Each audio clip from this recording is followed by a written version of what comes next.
YouTube app पर घंटी बजाओ और खबरें अभी तक की हर खबर की अपडेट पाओ। इसका नाम चढ़ जाएगी, तो इस प्रकार से ये कॉम्प्लिकेट करने की बात है और मैं सरकार से आग्रह करता हूँ तुरंत वापस लें। ये सिर्फ जो है किसान की पूरी फसल ना खरीदी जाए एमएसपी पे, वे मतलब सिर्फ उसमें अड़चन बनेगी। सीधा बात है, जो आप किसान अपनी फसल लेके आए पूरी खरीदो, एमएसपी है पूरे देश के लिए, उसमें क्या दिक्कत है। डिफरेंट कलेक्टर रेट्स को लेकर अंदर बड़ी गहमा-गहमी देखने को मिली है। आप भी थे, कैप्टन अभिमन्यु आगे से लगातार सत्ता पक्ष की जवाब दे रहे थे।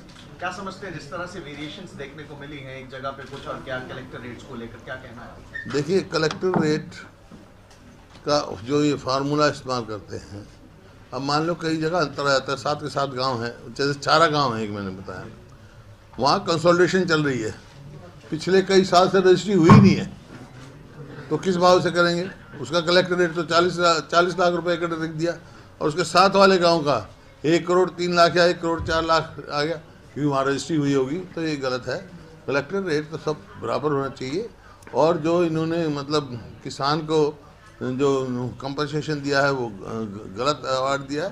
कलेक्टर रेट रीअसेस करवाना चाहिए, गवर्नमेंट की अथॉरिटी है, वो आदेश दे सकती है, भाई इसको रिव्यू करो। सर, एक सेशन में या बहुत कम दिखता है कि आप किसी के बारे में व्यक्तिगत बोले। आज आपने खुल के कहा कि खुद ही जज बन जाते हैं, खुद ही कंप्लेनेंट बन जाते हैं, खुद ही फैसला कर देते हैं। मुख्यमंत्री को लेकर आपने कहा था, एक बार बता दीजिए सर क्या कुछ है? नहीं, ऐसा है, मुख्यमंत्री का पद बहुत जिम्मेवारी का पद होता है, पूरे प्रदेश का एक होता है।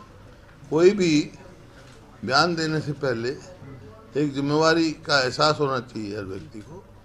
जैसे दलाल साहब बोल रहे थे तो एक मंत्री ने कहा जी झूठ बोल रहे हैं, अरे तो पूरे दिन मैंने ये कहा भाई तुम तो पूरे दिन झूठ बोलते हो। और जब जैसे मान लो मुख्यमंत्री जी को वो खुद ही कंप्लेनेंट, खुद ही वकील और खुद ही जज बने हुए। आपने चैलेंज भी किया है सर? हाँ, तो क्या है, उसमें क्या बात है, क्योंकि अब तक जो है 4.5 साल हो गए इनको, कोई ऐसा नहीं है, कोई भी केस ऐसा नहीं है जिसमें मेरे ऊपर वो, ठीक है केस बने हैं वो चलेंगे कोर्ट में, मेरे को पूरी वो है, सजा देना ना देना उसका जज का काम है।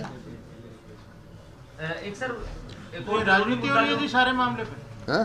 ये सारे मामले पे और क्या है, और क्या है।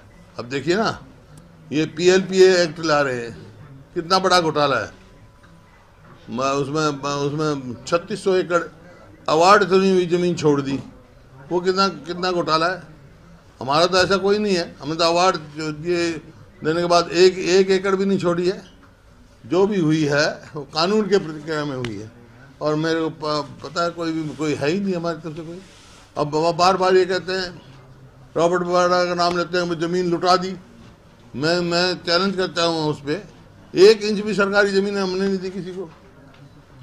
लेकिन ये इस प्रकार की झूठी बातें करना अच्छी बात नहीं, जिम्मेवारी पद पर बैठकर। सर, एक और जो जरूरी मुद्दा उठा आज, जब नैना चौटाला बोल रही थी, उन्होंने कहा कि सिरसा की तरफ का जो एरिया है वहाँ पे हर यूथ लगभग नशे की तरफ भाग। आपको लगता है हरियाणा के अंदर जो चिट्टे की बात हुई, नशे की बात हुई, आपको लगता है हरियाणा के अंदर नशा जो है वो इतना देखा उसने दलाल साहब ने पढ़ के तो सुनाया था, नशे में हम कहाँ पहुँच रहे हैं, नशा बढ़ रहा है हमारा। ये पंजाब में, क्योंकि जो हमने खेल नीति बनाई थी, गांव-गांव में स्पोर्ट्स स्टेडियम बनाए थे, उनकी देख रेख ही नहीं हो रही, उनको सब बंजर बनते जा रहे हैं। वो इसी वास्ते बनाए थे अपने बड़े बड़े गांव में खेल स्टेडियम, कि जो जवान है उसके जो है रचनात्मक कार्य में उनका समय जाए। ये उड़ता पंजाब को लेके काफ़ी चर्चा रही, पंजाब काफ़ी इस मामले में रहा। आपको लगता है कि हरियाणा जो है अब पंजाब के अनुसरण कर रहा है सारे मामले में नशों? क्या मतलब? मूवी बनी थी सर पंजाब के नशे के ऊपर, उड़ता पंजाब। क्या उन्हीं परिस्थितियों में हरियाणा ज्यादा दिखाई दे रहा है सर? नहीं, मतलब अभी वो तो नहीं है स्थिति, क्योंकि समय पर सवाल लिया था और पंजाब में तो सरकार पर ही क्वेश्चन मार्क था। तो ये हमने जब ऐसी स्थिति थी 2005 में, जब हमारी सरकार बनी, तो ये खेल नीति ले आए, जवान आदमी के लिए और बहुत से जो हमने प्रावधान किए, तो ताकि उसका ध्यान उधर जाए, नशे की तरफ ना जाए। अच्छा एजुकेशन हब बनाया हमने हरियाणा को, एजुकेशन हब बनाया, आप देखें जगह जगह। सर एक नंबर गेम के ऊपर लगातार बात हो रही है। कल भी जो बात उठी थी सेशन के अंदर, अभी भी जो बात है कि नेता विपक्ष जो है उनकी कुर्सी को कल चैलेंज किया गया कि उनके पास, आपने भी कहा था कि इनके नेता में विश्वास है नहीं, वोट करवा तो क्या कांग्रेस? नहीं, मैंने नहीं कहा था ये, तो वहाँ उन्होंने कहा था कि हमारी अलग पार्टी बन गई है, एक सदस्य ने कहा। उस बात पे मैंने कहा था जब ये कह रहे हैं तो इसका मतलब इनके जो विधायक हैं उनका नेता में वो विश्वास नहीं रहा है, और जब तक इसको दरियाफ्त कर लिया जाए। स्पीकर ने कहा आपको कि लिख के देंगे तो हम करवाने को तैयार है, तो आप हम क्यों लिख के देंगे, वो लिख के देंगे। कांग्रेस इनिशिएट करेगी सर?